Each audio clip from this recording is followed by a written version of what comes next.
Welcome back to Old School Sports and our Out of the Park Baseball 25 series, Can We Save the Oakland A's? And we are heading into the final month of the 2039 season in a solid position, 3.5 games behind the Texas Rangers in the American League West. But we are 7 games up on both the Yankees and the Tigers for the final 2 wild card spots in the American League. So if the season were to end today, we would be in the playoffs for a 9th time in the last 11 seasons as we pursue our 3rd championship in the last 4 years. That being said, I do really feel like home field advantage is going to be important this year. We did upend the Rangers in the divisional standings a year ago when we won the World Series. And if we can close that 3.5 game gap on the Rangers over the final month plus of the season, I'll feel pretty confident about how this team is positioned headed into the playoffs. As we looked at the end of our last episode, our Pythagorean record is actually 3 games better than where we are, and the Rangers are 3 or 4 games, should be 3 or 4 games worse than where they are in the standings. We rank 2nd in the power rankings. On paper, we're, in theory, a slightly better team than the Rangers. So our hope is that perhaps we can be successful in closing that gap over the next 4.5 or so weeks before we get to the end of this season.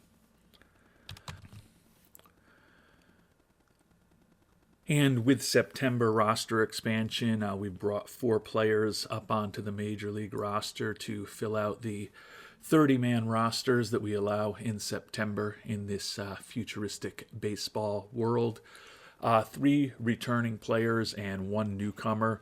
One of the returners is Bobby Garland. He's been up with us most of the year, actually has been our number 5 starter much of the year due to injuries to Mike Blumenshine.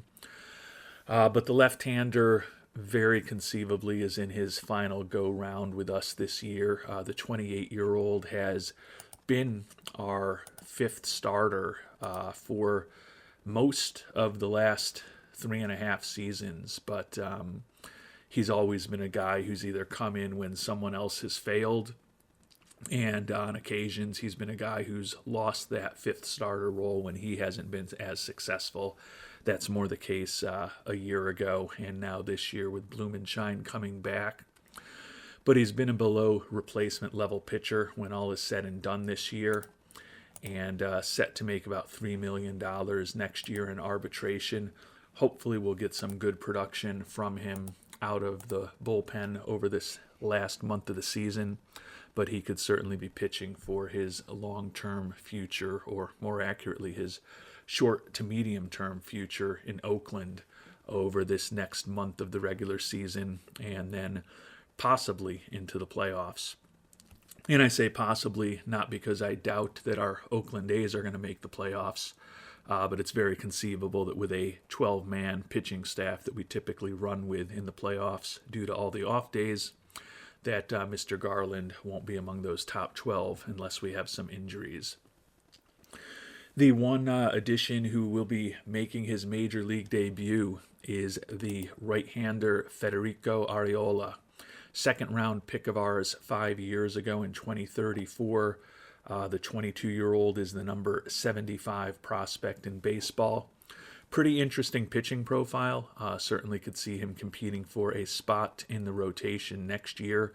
5-pitch arsenal, good stamina, outstanding at holding on runners. You can see the stuff in the movement. We think a bit above average, very good control, and an extreme ground ball tendency pitcher with velocity in the mid to high 90s.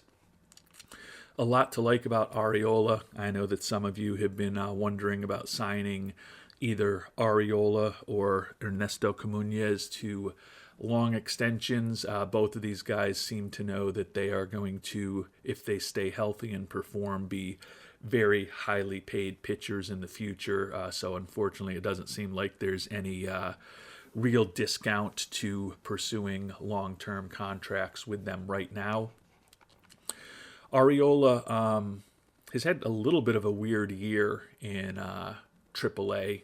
A lot of things point to an outstanding season, 13-7 record, 190 strikeouts in 174 innings, a 280 Sierra, and a 6 WAR. All of those numbers are outstanding. But there's some that are a little bit concerning. He's given up 23 home runs this year, and all in all posted a 4.55 ERA. BABIP against him 319. Certainly looking at his profile, expecting that he can be a very productive major league pitcher. And we're going to throw him right into the mix as a middle reliever and a setup man if we need help from time to time.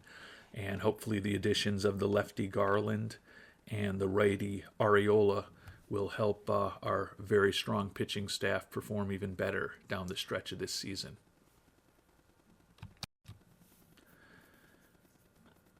Turning to our position players, we added 2 position players to the roster as well. A couple of familiar names. Sam Lishman has been up with us most of this year, although not playing particularly often as our second utility infielder. Only had 39 at-bats at the major league level. He's actually had 59 at-bats over the last 2.5 to 3 weeks in AAA since we sent him down, since he was playing regularly there. Sent him down when Jake Ortega got healthy, and we got caught in a numbers game, so we were a little light on utility infielders for the last several weeks since Ortega came back. But Lishman is back now, gives us a left-handed bat off the bench and another guy who can play a number of positions around the diamond, who's also a pretty good influence in the clubhouse. Also back on the team is Amari Alcindor. You may remember him, player who had a really strong debut with us in 2038, hitting 293 in 265 in 275 major league at-bats, 11 homers, 43 ribbies, put up a 112 WRC plus. Unfortunately, his first couple months of the season here in Oakland were absolutely disastrous this year, hitting just 211 with 2 homers and 209 at-bats, sickly 52 WRC plus, and he was below replacement level, given that we had the outstanding young infielder Juan Pimentel absolutely raking in AAA, and our offense had been struggling. We sent Psycho Alcindor down to AAA, where he has hit over 300 in almost 300 at-bats with 17 homers and 56 ribbies.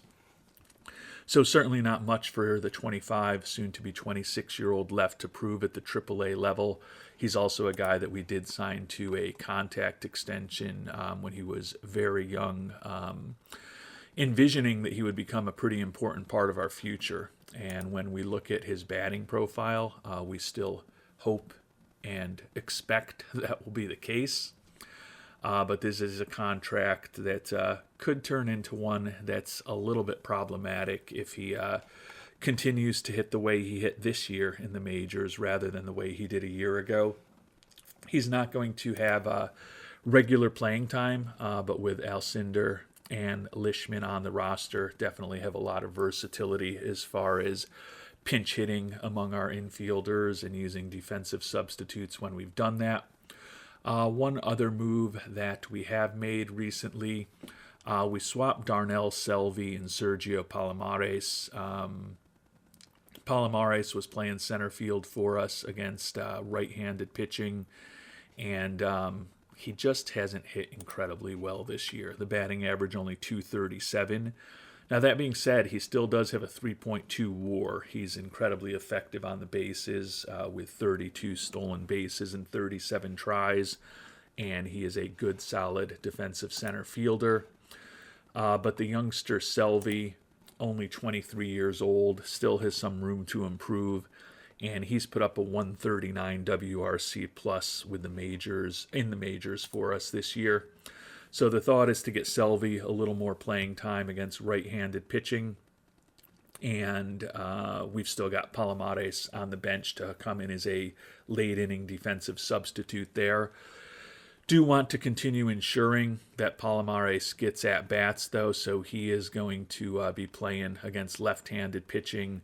Joe Harmon, the youngster, goes to the bench after a pretty strong start for us in Oakland. He's now hitting just 224 in 67 at-bats, so the playing time for Mayor Harmon, former second-round pick, is going to be coming off of the bench primarily over this last month of the season, unless we have some injuries. So a lot of really good players fighting for playing time, not only in the outfield, but quite honestly also in the infield, with guys like Alcindor unable to break our lineup against either righties or lefties. So as we head into the final month of the season, feel like we've got a lot of talent on this roster, both in the everyday players as well as our pitching staff. And hopefully that will ultimately result in a lot of wins on the field. Taking a look at our schedule to get the month going, we start with a long road trip. We've got 4 against our division rival Angels, head up to the Pacific Northwest for 3 against Seattle, and then we fly across the country out to Cleveland for the final 3 games of that road trip.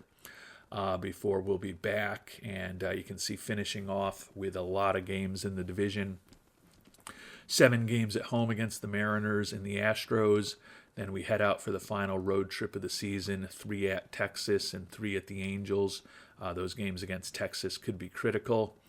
And then the final 6 games of the year back at home, 3 hosting Seattle. And then we do finish the final weekend of the season, which goes into October, with 3 against Texas. Those games could obviously be critical in terms of determining who not only wins the AL West, but potentially who also has home field advantage throughout the American League playoffs and possibly the playoffs period.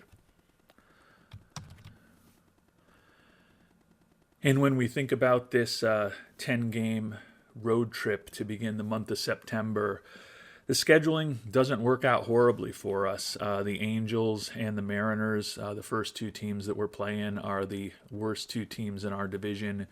The Mariners, one of the worst teams in all of baseball. And although Cleveland has a winning record, then we'll be facing them at the end of that road trip, they are still technically a last-place team in the very tight American League Central, where only 5 games separate first from worst. So although road trips can always be challenging, the hope is that we're certainly able to win at least 6 out of these 10 games on this long road trip to start the month of September, given the level of quality of the teams that we're going up against. And the first leg of the road trip went incredibly well. We swept the 4-game series against the Angels, and we've closed the gap on the Rangers already to just half a game in the division. 5 wins in a row right now for our A's, and we've won 9 of our last 10, up 9.5 on the final wild card spot, so our magic number to get into the playoffs is down to just 16. So hopefully we can keep that momentum going against Seattle and Cleveland. Seattle still a last-place team, but Cleveland in that tough division has climbed up to tied for second just over the past 4 days. And we ended up taking 2 out of 3 in Seattle, so with a 6-1 start to the road trip, even if we get swept in Cleveland, we'll still have a winning road trip, which was our goal. At this point, though, certainly looking for much more than that. Unfortunately, the Rangers have now won 3 in a row, so their lead on us is a game and a half. Rangers with the best record in baseball. Our A's are the best record in the American League, second best record in baseball. Our A's a game and a half behind the third best record in the American League, behind just the Rangers and the Rays. So very conceivable that if we can get past the Rangers in the division, we'll have a first-round bye. And quite possibly the best record in the American League. The Padres, although they're slumping a bit lately with a 4-6 record in their last 10, at 90-49, the best record in baseball, and they are 7.5 games up on us in the standings now. So the chance of getting by the Padres as we sit here on September 8th for the best record in baseball is pretty remote. But at this point, if we could sign up for making it to the World Series and having to face the Padres with them having home field advantage, we would certainly accept that in a second.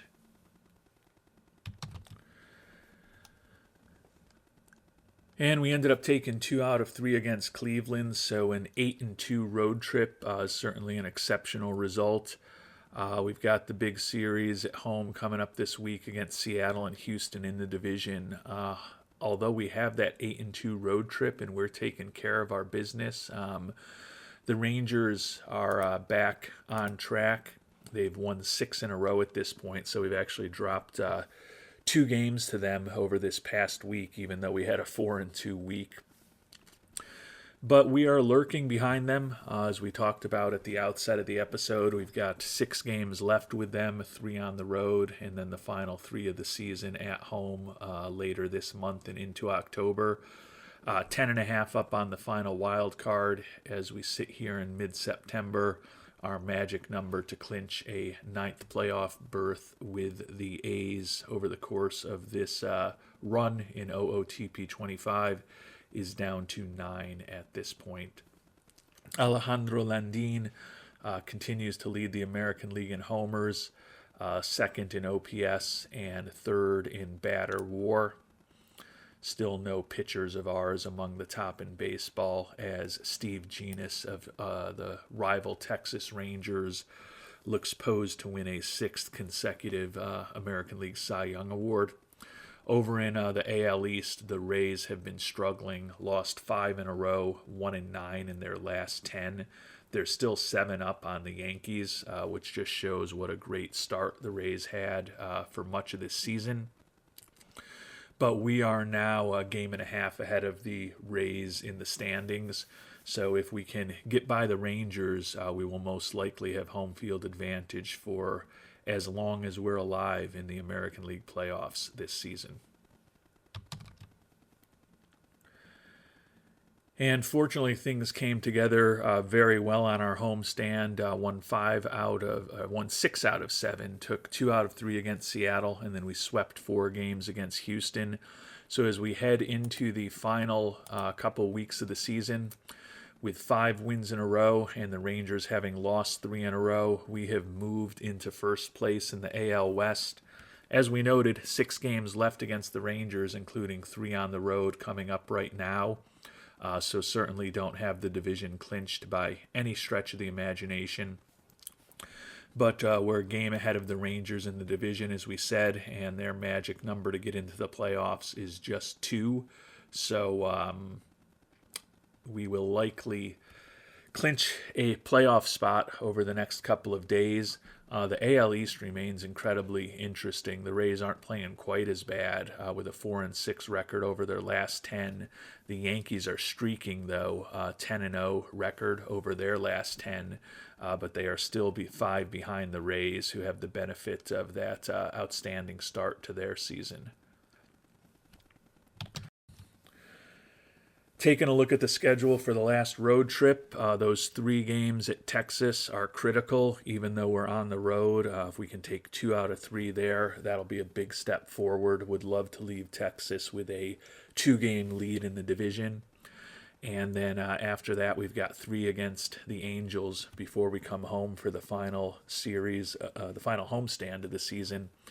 Last series, of course, will be 3 against Texas, so it seems like the schedule makers did a good job again this year, putting 2 of the top teams in baseball against each other the final weekend of the season, fighting potentially for a division title and the best record in the American League. Check in quickly on how the youngster Federico Arriola has done in his debut. Only pitched 3 games for us, 6 innings. Allowed a homer, 1 walk, 5 strikeouts, and 6 hits, so a 3 ERA with a 1.17 whip. basically been a replacement level pitcher for us, but it's a very small sample size. Certainly nothing that he's done here at the major league level suggests that he can't be the good, solid major leaguer that we're hoping he will develop into.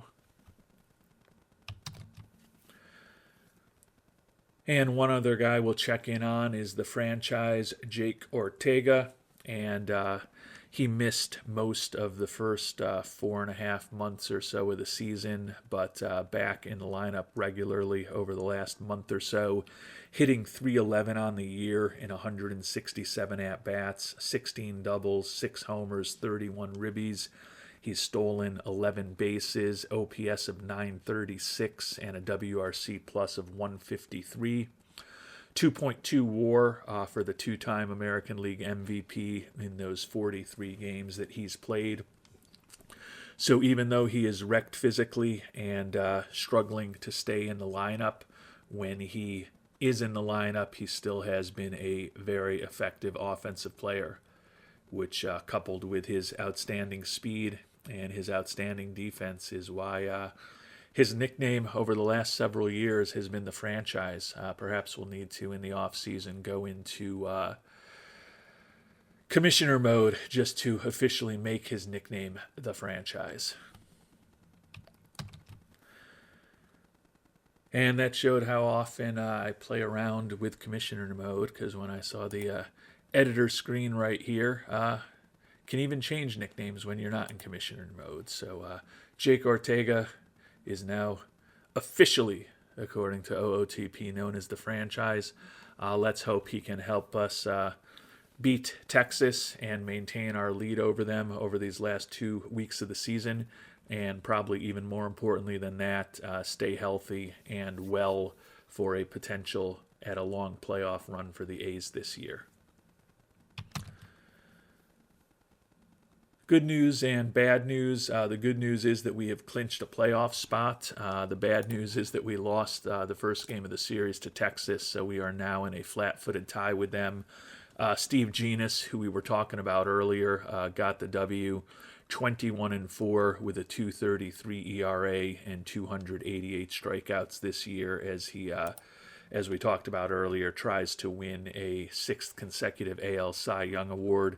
He is also well positioned to win the pitching Triple Crown. Likely will top 300 strikeouts this year. So at least we have faced the best pitcher of the A's, Jesus Saldana, 81 pitches over 4 innings, walked 3, struck out 6. Only allowed 1 earned run, but a lot of hard work to get through those 4 innings. And unfortunately, that allowed the Rangers to get into our bullpen. And Kevin Carmichael, the lefty that we signed as a free agent, or did we trade for him? No, we traded for him with Toronto. Traded for him this past offseason, gave up 2 earned runs, and took the loss to drop his record to 5-5 on the season. So with 2 games left in Texas, we're now in a flat-footed tie with the Rangers. Realistically and reasonably, we'd love to get one of those 2 at this point just to ensure we're tied leaving Texas. And with 3 games at home to finish off the season, the hope is that we'll take at least 2 out of 3 at home against them in what will likely be a battle for the division and the best record in the AL. And fortunately, we did better than we had hoped. We took the final 2 games in Texas, so we took the series. And as we head into our final 9 games of the season, we're 2 up on the Rangers in the division and for the best record in the AL. Second game of the series, won 6-3. Jake Ortega, a homer, a couple of walks, scored 2 and drove in 3. Blanco with the win in relief after a respectable outing from Doug Weiss on the mound. And then a bit of a laugher in the final game, an 11-3 victory. Darnell Selvey, 3 for 5 with a double, 2 singles and a walk, and 6 ribbies. All-star Chase Dora gets the W. And Palomares run-scoring double in the top of the sixth to give us the winning margin. So a good performance from the team today. Dora runs his record to 14-5 on the year. Ariola, 2 2/3 innings, allowing just one hit and striking out 4 in relief. So good to see some action from him. That was the first time he's pitched since we checked in. So good to see him getting a little bit of experience as well. 3 against the Angels, and then the final 6 of this season will be at home. As I mentioned, 2 up in the division, obviously have clinched a playoff spot, and magic number for the AL West is down to 8, given that the Rangers are 2 games better than the Rays in the standings at this point. If we win the AL West, we should almost certainly have home field advantage throughout the American League playoffs. Landin seems to have slowed down a bit, now tied for second in the American League with 37 homers. Batting average has dipped to .295. Juan Pimentel, the youngster, coming back to earth a little bit, was hitting in the 370, 380 range much of the year, but still with close to 400 major league at-bats now, 28 doubles, 5 triples, 19 homers, a 337 batting average, and a 156 WRC plus for the outstanding young infielder who, despite spending the first 2 months of the season in AAA, is putting together a pretty impressive resume to try to become our 3rd Rookie of the Year in the history of this Oakland A's playthrough here, which started in 2024. Unfortunately, after the good feelings of taking the final 2 games on the road in Texas, we won only 1 out of 3 against the Angels. So head into the final 6 games of the season, still not having clinched the division. Fortunately, Texas also lost 2 out of 3, so they are still 2 games behind us. With our win and the 2 Texas losses, the magic number is down to 5. Certainly would love to have clinched by the time we get to those final 3 games against the Rangers, but we're probably going to need to sweep this series against Seattle for there to be any chance of that happening. Some good news and some bad news. The good news, after dropping the first game against Seattle, we took 2 out of 3 in the series. We've got an off day today before the final 3 games of the series begin against Texas. Texas also went 2-3 in their 2-1 in their series. So our lead remains 2 games as we head into the final 3 games of the season. Magic number down to 2. So we just need 1 win against the Texas Rangers, and that will clinch the AL West for a 2nd straight season for us. And a single win against the Rangers will also clinch the best record in the AL for us. San Diego with 105 victories, clearly the best team in baseball this year during the regular season. And if we do get fortunate enough to make it to the World Series and face them, they will have home field advantage over us. Theoretically, the Cardinals could also potentially have home field against us in the playoffs. And I guess if we were to lose our last 3 and the Phillies were to win their last 3, they could have home field advantage against us in a potential World Series. But our hope is that we get a win tomorrow against the Rangers and wrap up the AL West as quickly as possible. The real bad news, however, is that as we are getting close to the playoffs, Dave Baumler, the outstanding rookie pitcher, who's had a really nice debut for us this year as a full-time major leaguer, 13-6 with a 3.93 ERA, elbow inflammation, going to be out for 3 weeks, so he will certainly be missing a potential division series, assuming that we avoid the wild card and do win at least 1 game against the Rangers. Almost certainly would be out for a potential ALCS. but perhaps could be back for the World Series for us. Unfortunately, with the loss of Baumler, that's going to potentially push someone like Blumenschein into the rotation. And he had pitched 5 games in the majors at the beginning of this year before he suffered a couple of stints on the IL. He's now pitched 5 since he came back here for us later in the season. And unfortunately, it hasn't gone incredibly well since he came up for us.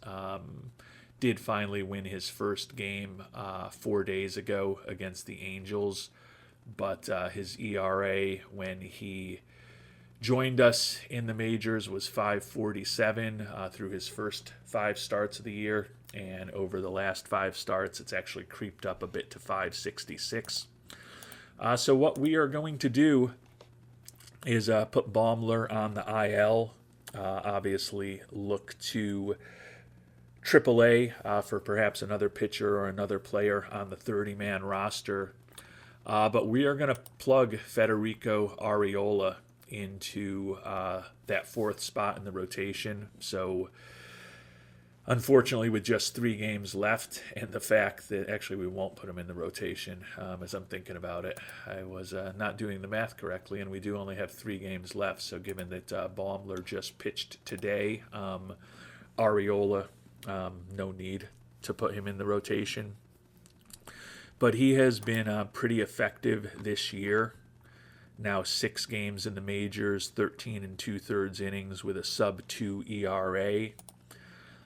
Given that Baumler will not be back and Blumenschein hasn't done a lot this season to give us a lot of confidence in his performance, I think it is very conceivable that come playoff time, the 22-year-old rookie Federico Arriola will potentially be our 4th starter.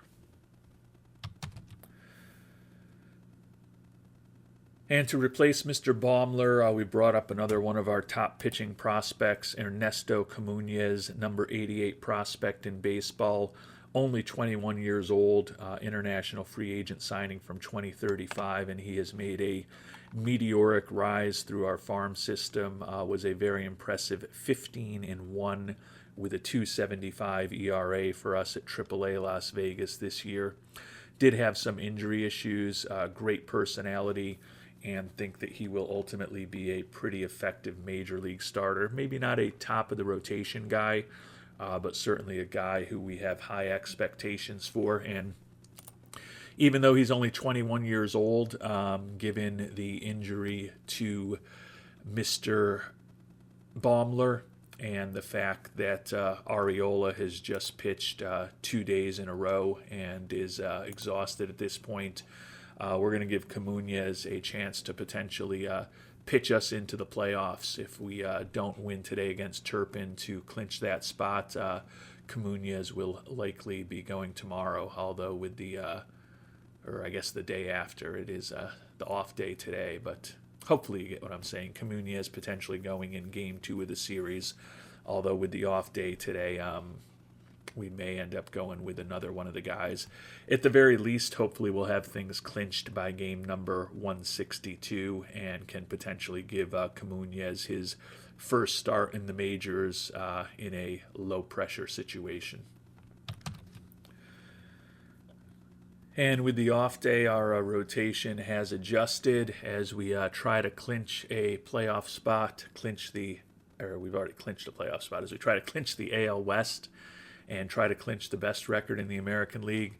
We'll have our ace, Jesus Saldana, but he is going up against the ace of all aces in Steve Genis. Hopefully we can upset the excellent Texas starter today at home and clinch the playoff spot and the AL West title that we have been seeking this entire season.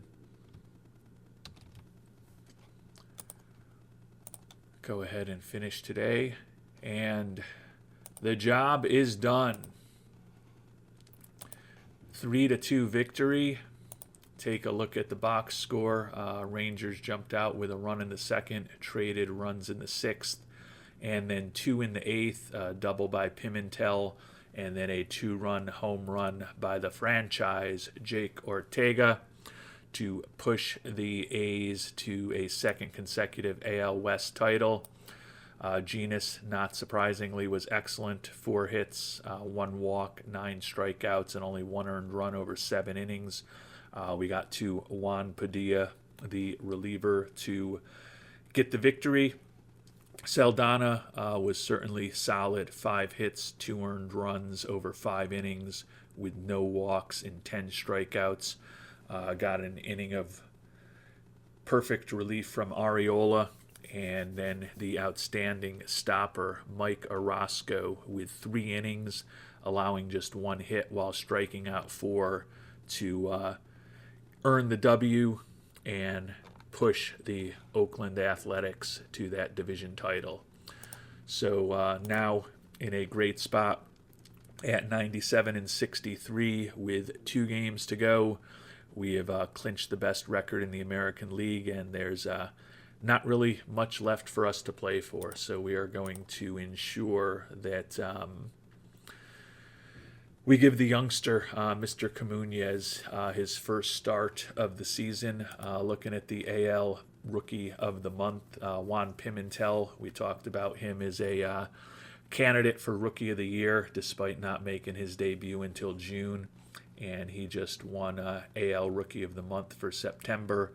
376 average with 8 homers and 22 ribbies over the course of the month. An outstanding season for Pimentel at this point. Certainly expect him to get some attention for Rookie of the Year. He's borderline with a 5.1 WAR over his first 100 Major League games, of perhaps getting some attention for the American League Most Valuable Player Award. And with the division now clinched and home field through the AL playoffs clinched, we are going to go with Blumenshine and Comunez these last 2 games of the season. Hopefully get something out of Blumenshine that makes us feel like that long front-loaded contract that we signed him to will pay off for us, and then on game 162 will be really interesting to see what the 21-year-old Comunez does, making his Major League debut.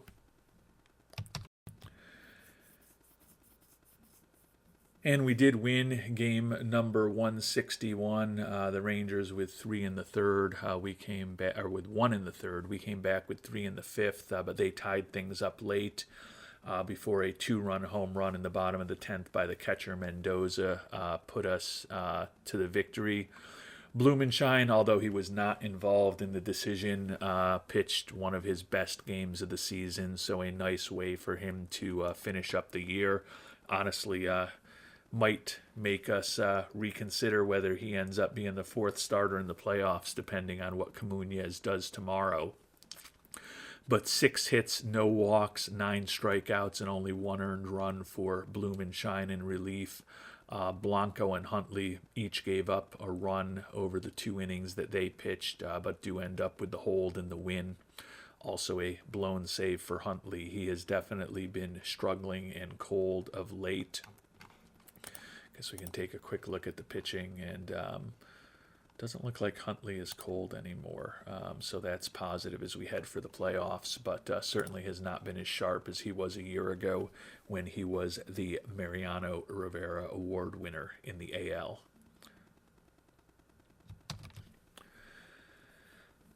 And a bit of a laugher on the final day of the season, a 15-5 win. So we sweep those final 3 games from Texas. You can see we were on them early and often, scored runs in each of the first 5 innings, and we had a 13-0 lead by the time they finally scored their first run of the game in the top of the 5th. They did come back with 4 in the 9th to make things look ugly rather than devastating, but 15-5 win we will take. Multi-hit games from Pimentel, Landin, Ortega, Mendoza, and Selvey as we prepare for the playoffs. Comunez with a really nice debut, 6 1/3 innings, 5 hits, 1 earned run, 1 walk and 11 strikeouts. So Blumenshine kind of said, I really want to be the number 4 starter in the playoffs with the performance that he put up in the penultimate game of the year.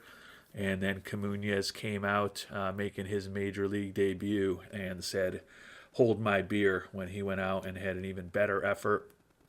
O'Banner, who's had a rough year, possibly his last year with us, given that I think he's going to be in line for some pretty big money next year. 4.54 ERA. I believe he's headed to free agency. Last I checked, he was looking for about $7.5 million a year. Good, solid major league pitcher, but don't know if that's the type of number we're going to hit. Looks like he's up to $8 million a year now for Gigolo O'Banner. So that is likely his final regular season appearance with us. Hopefully he'll get to pitch a lot in the playoffs, though, because that is where our Oakland A's are headed. 99-63 record, best in the American League. Ended up winning the West by 5 games. So 8.5 game flip-flop in the AL West standings over these last 5 weeks or so of the season.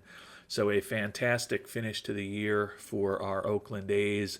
Landine ends up tied for the league with 40 homers, 3rd in the league with 111 ribbies.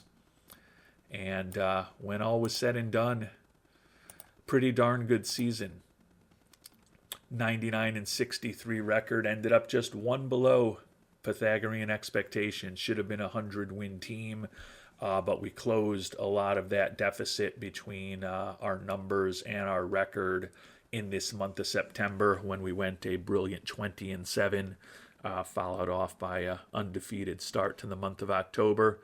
As we head into the playoffs, the best offense in the American League, first in scoring, and in the top 4 in every primary offensive category.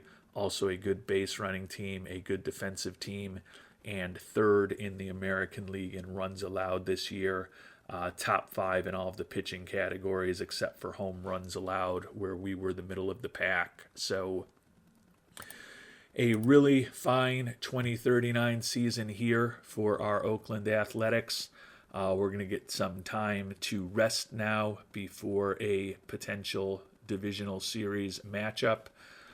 Take a look at the standings here on the final day of the season, and looks like we could end up having the Rangers or the Yankees. So a familiar foe with the Rangers, and a team that has played some incredible baseball over the last couple of months of the season to make the playoffs in the Yankees. So 2 prominent foes that we could be facing in the eventual divisional series in our next episode. And as we look for the playoffs, done something that we haven't done through the course of this playthrough, a home run champion for the first time with Landine tying for the American League lead. I believe that we may have had a player who led the American League in home runs that we traded for in the middle of the season. I feel like a corner infield DH type may have done that at some point. But as for a pure player spending their entire season in Oakland, this is the first time that has occurred. Taking a look, the Yankees and Rangers facing off, as we alluded to, and we'll be facing one of those teams. The Yankees, either one of these teams is going to be a pretty big challenge for us. The Yankees first in budget, first in player payroll.